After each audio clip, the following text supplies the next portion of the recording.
이 아침에 주시는 하나님의 말씀은 빌립보서 3장 1절에서 6절까지의 말씀입니다. 끝으로 나의 형제들아, 주 안에서 기뻐하라.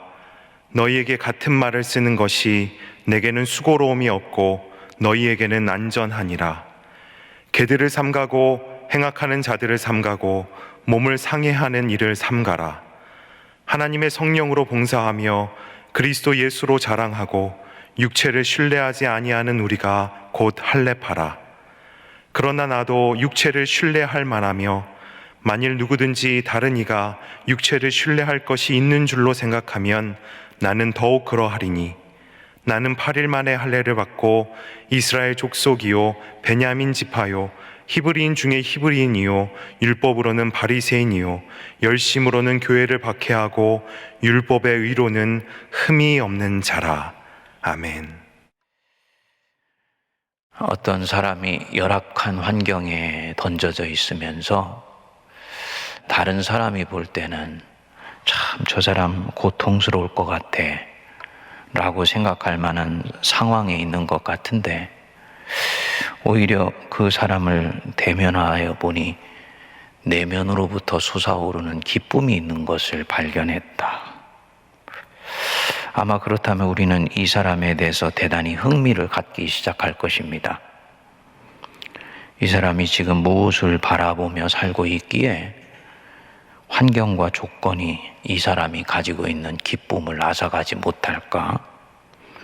오히려 이런 환경과 조건을 뚫고 솟구치는 저런 기쁨을 누리고 있을까? 그 기쁨의 실체가 무엇일까? 대단히 궁금해지기 시작할 것입니다. 바울이 바로 이런 사람입니다. 감옥에 갇혀 있으면서도 오히려 자기만 기뻐할 뿐 아니고 자신의 편지를 읽는 빌립보 교인들에게 반복해서 기뻐하고 기뻐해라 라고 말할 수가 있습니다. 3장 1절에 보면 끝으로 나의 형제들아, 주 안에서 기뻐하라. 내가 너희에게 같은 말을 쓰는 것, 반복해서 너희들에게 기뻐하라는 말을 쓰는 것이 내게는 수고로움이 없고 너희에게는 안전하니라. 그렇게 말씀하시고 나서 그리스도인이 자신의 신앙의 토대를 어디에 세워가야 되는지, 그리스도인이 자기 인생의 목표와 방향을 어디로 설정해야 되는지, 이런 것에 대해서 이제 말씀합니다. 신앙의 본질에 대한 말씀이기도 하고요. 또 동시에 감옥에 있는 바울을 가로막을 수 없었던 바울 속에 있었던 기쁨의 원천, 그 기쁨의 힘을 드러내는 부분이기도 합니다. 2절 한번 보실까요? 개들을 삼가하고 행악하는 자들을 삼가하고 몸을 상해하는 일을 삼가하라. 3번을 반복해서 빌립보인들이 삼가하며 조심해야 되며 엄히 경계해야 되는 것에 대해서 말씀합니다. 개들을 삼가하라. 동물에 대한 얘기가 아니지요? 유대인들이 이방인들을 일컬어서 하나님을 알지 못하고 율법을 알지 못하니 개들이다 라고 얘기를 했는데, 그 유대인들이 이방인들을 일컬을 때 개들이라고 말한 그 부분이 아닙니다. 개들을 삼가라. 굉장히 격한 표현입니다. 사도의 입에서는 나올 수 없는 표현입니다. 갈라디아에서 우리가 이 표현들을 반복해서 우리가 볼 수 있었죠. 어떤 경우입니까? 진리의 본체와 관련되어 있는 부분들, 그 부분에서는 바울이 양보하는 일이 없을 뿐만 아니라 원수를 대하듯 합니다. 바로 그런 부분이라는 것을 알 수가 있습니다. 여기서 이 개들이 누구냐? 하나님 백성에 대한 인종적 순결을 주장하는 자들입니다. 하나님 백성들에 대한 혈통적 순결을 주장하는 사람들, 그들을 사도 바울은 개들이라고 말을 했습니다. 우리는 이스라엘이며 아브라함의 자손이고 할례를 받았으며 다른 민족과 피가 섞이지 않은 100% 순수한 유대인이다. 라고 주장하는 사람들, 그들이 개들입니다. 이 사람들은 복음을 믿을 뿐만 아니라 할례를 지켜야 되고 유대인들이 따랐던 많은 관습도 함께 지켜야 참된 그리스도인들이라고 주장합니다. 그러면서 신앙인들을 미혹했어요. 그리고 사도 바울은 이들을 개들이라고 칭을 합니다. 이들은 악을 행하고 신앙훈련의 이름으로 자기 몸을 상하게 하는 이들입니다. 성도님들 조심하셔야지 됩니다. 신앙의 이름으로 자기 몸을 자해를 하거나 금식의 이름으로 몸을 상할 정도까지 하나님이 주신 거룩한 육체들을 해하도록 하는 것은 외부에서 하는 것이건 자기 스스로가 하는 것이건 절대로 성경적인 것도 아니고 성령의 이끌림심을 받는 훈련이 아닙니다. 근데 이들은 그렇게 했던 거예요. 그래서 몸을 상하게 하는 자들이 있었습니다. 이들을 삼가하고 조심해야 된다는 것입니다. 그래서 이들은 바울이 볼 때는 어떤 사람들이냐면 육체를 신뢰하는 자들입니다. 사도 바울에게 육체는 항상 두 가지 의미를 가지고 있습니다. 죄의 욕구가 솟아나는 곳, 그 육체입니다. 사르코스. 갈라디아서에서 육체를 따라 행한다 했을 때 바로 이 죄의 욕구를 쫓아 사는 것을 말을 합니다. 육체를 신뢰한다는 것은 여기에서 그 죄가 퐁퐁퐁 솟아나는 곳을 일컫는 것입니다. 두 번째로는 바로 이 빌립보서에서 나오는 육체인데요. 여기서 이 육체를 신뢰한다는 것은 사회나 세상에서 소중히 여기는 것들을 쫓아가는 것입니다.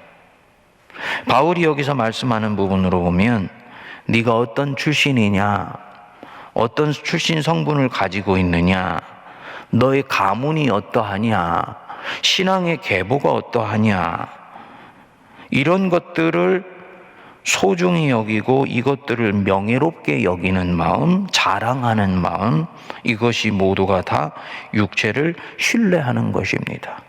그래서 바울이 자기 자신을 예로 드는 거지요. 나도 육체를 신뢰할 만한 것들이 대단히 많이 있다. 5절, 6절이 바로 그 부분입니다.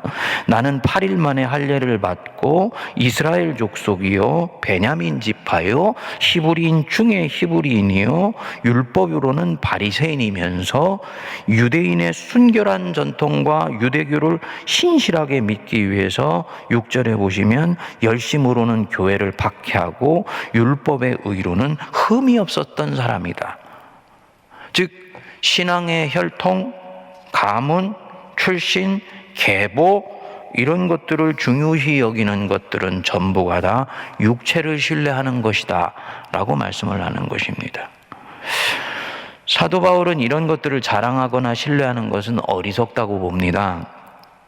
그것은 지나가는 것들이고 영원한 것들이 아니기 때문입니다. 그런데 영적으로 볼 때는 더욱 중요한 이유가 있습니다. 이런 것들은 절대로 영혼의 진정한 기쁨을 가져다 주지를 못합니다. 영혼을 만족시켜 주지를 못합니다. 세상 사람들의 평판과 칭찬에 의해서 잠시의 겉기쁨이나 겉만족은 있을 수 있을지 모르지만 그 사람들과 무리로 섞여 있는 가운데서 떠나서 홀로 고독한 자리에 왔을 때 영혼 속에 있는 진정한 만족감을 가져다 주는 것들이 아니에요. 즉 생명과 연결되어 있는 부분들이 아니라는 것입니다. 우리 옛날로 치면 저는 양반 가문이고요. 우리 조부는 이런 일들을 하셨고 아버지는 이런 삶을 사셨고 우리 가문의 뿌리는 이러이러합니다. 이런 거 다 육체를 신뢰하는 것입니다. 자랑할 때는 좋지요.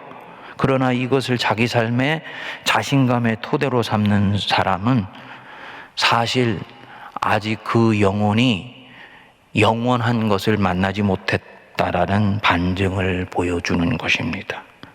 경험하지도 못한 사람일 수도 있습니다. 이 부분이 바울이 볼 때는 속상한 부분이고 아픈 부분입니다. 내가 자랑할 것이 나의 가문이나 전통이나 뿌리일 때 그는 사실 지극히 취약한 토대 위에 자기 신앙과 자기 영혼을 세우고 있는 것입니다. 바울이 볼 때는 이런 것들은 영혼을 만족시켜주지 못하는, 참 영혼의 기쁨을 가져다 주지 못하는 결함으로 가득 찬 것들입니다. 그 육체, 여기서의 이 육체 사르코스는 결함투성이입니다. 자기 자신에게 정직하게 돌아와서 보면 탄식할 만한 것으로 가득 찬 것입니다. 바울은 이미 이런 삶을 실존적으로 경험했던 사람이었던 것 같습니다. 로마서 7장에 보면 오라 나는 곤고한 사람이로다 누가 나를 이 사망의 몸에서 건져내랴 라고 얘기를 했지요. 자신이 8일 만에 할례를 받고 이스라엘 족속이며 베냐민 지파며 히브리인 중에 히브리인이고 율법으로는 바리새인이어서 사람들 앞에 갔을 때는 팔을 휘저으면서 갈짓자로 자랑하듯이 걸을 수 있는 사람이었지만은 하나님 앞에 혼자 독대했을 때는 지극히 공고한 사람이고 이 사망의 몸에서 도대체 건져낼 수 있는 탈출구를 찾을 수 없었던 사람이라고 스스로 느꼈던 거예요. 그리고 그 끝에 예수를 만나게 됩니다. 다시 반추해 보면 어떻게 되겠습니까? 아하, 육체를 신뢰하는 것은 허망한 것이고 지나가는 것들이며 내 영혼의 진정한 만족감을 가져다 줄 수 없는 것들이었는데 나는 거기에 내 신앙과 내 존재의 뿌리를 박으려고 했었구나. 그러면 나뿐만 아니라 모든 예수를 믿는 사람들도 내가 빠졌던 함정에 같이 빠질 수가 있는 것 아니냐. 육체를 신뢰하면 안 되는 것이다. 그래서 성도들에게 개들을 삼가하라 라고 말씀을 하는 것입니다. 성도들에게 절대로 이런 지나가는 것들을 자랑하는 마음을 버리도록 명령합니다. 바울이 볼 때 자신이 진정한 할례파다, 즉 정통 그리스도인이라고 보지만 사실은 정통 중의 정통을 아직 발견하지 못했을 가능성들이 이런 경우에는 대단히 많다고 봅니다. 누가 진정한 할례파냐? 즉 누가 진정으로 정통 그리스도인이냐? 그게 3절 부분이에요. 저와 우리 성도님들이 오늘 깊이 곱씹으면서 우리 가슴 속에 새겨 넣어야 되는 부분입니다. 하나님의 성령으로 봉사하며, 즉 하나님의 영이 그 심령 속에 꽉 차 있는 사람입니다. 하나님의 영으로 이끌림을 받는 사람입니다. 성령이 무엇인지를 알며 성령과 더불어 산다는 것이 무엇인지를 또한 경험했으며 믿음으로 인생을 사는 것을 배운 사람, 하나님의 성령으로 봉사한다는 것입니다. 여기서 봉사는 단순히 서비스가 아닙니다. 워십입니다. 즉 하나님의 성령으로 하나님을 경배할 줄 아는 것을 말하는 것입니다. 그리스도 예수로 자랑하고, 원래는 엔 크리스토스 이렇게 되어 있습니다. 그리스도 예수 안에서 자랑하며입니다. 육체를 자랑하는 것이 아니고 육체를 신뢰하는 것이 아니며 그것보다 한 단계 더 나아가서 그리스도 예수 안에서 자기의 삶을 자랑할 줄 알며, 그리고 육체를 신뢰하지 않은 우리가 곧 할례파다. 육체를 신뢰하지 않으려면 내 가문, 뿌리, 여태까지 살았던 찬란한 신앙의 업적, 이런 것들 자랑하지 않으려면 더욱 자랑할 만한 것이 이 사람 안에 있어야 됩니다. 내 영혼의 혼탁한 물을 내가 빨리 씻어내어 버려야지 라고 결심한다고 해서 내 영혼 속에 있는 이 혼탁한 것들이 빠져나가는 것이 아닙니다. 오히려 이 혼탁한 육체를 신뢰하지 아니하는 것이 없어져 버리게 되는 순간 이 사람은 존재가 허하여져서 견딜 수가 없습니다. 내일 좀 더 우리가 같이 묵상을 하겠습니다만 자기가 신뢰하고 지금 자랑하는 것보다 더 온전하며 더 고상하며 더 숭엄하며 더 진정으로 자기 영혼의 만족감과 기쁨을 가져다 주는 것을 발견하게 되었을 때 이 사람은 육체를 신뢰하는 것으로부터 떠날 수가 있습니다. 사도 바울은 그것을 발견한 사람입니다. 뭐냐? 예수로 자랑하는 것을 발견한 거예요. 그리스도로 자랑하는 것을 밭에 감추인 보화를 발견했듯이 발견한 것입니다. 이 부분이 오늘날 우리가 바울을 묵상하면 묵상할수록 우리가 받게 되는 도전입니다. 바울은 단순히 예수 믿고 구원받아서 이제는 하나님 백성으로 살아야지 라는 정도가 아니고, 그는 실제로 다메섹 도상의 예수 안에서 무엇인가를 발견한 사람입니다.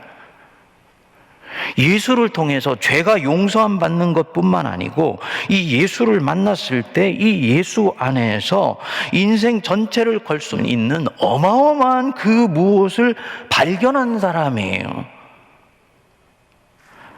저도 그 깊이와 높이와 측량할 수 없는 것들을 결국은 다 깨달아 알게 되기를 원합니다.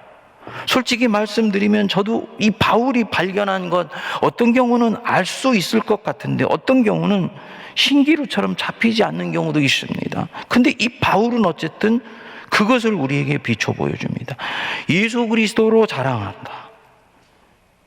자기 삶을 철저히 예수의 빛 아래서 조명하고 성찰하며 받아들였을 때 가능한 거지요.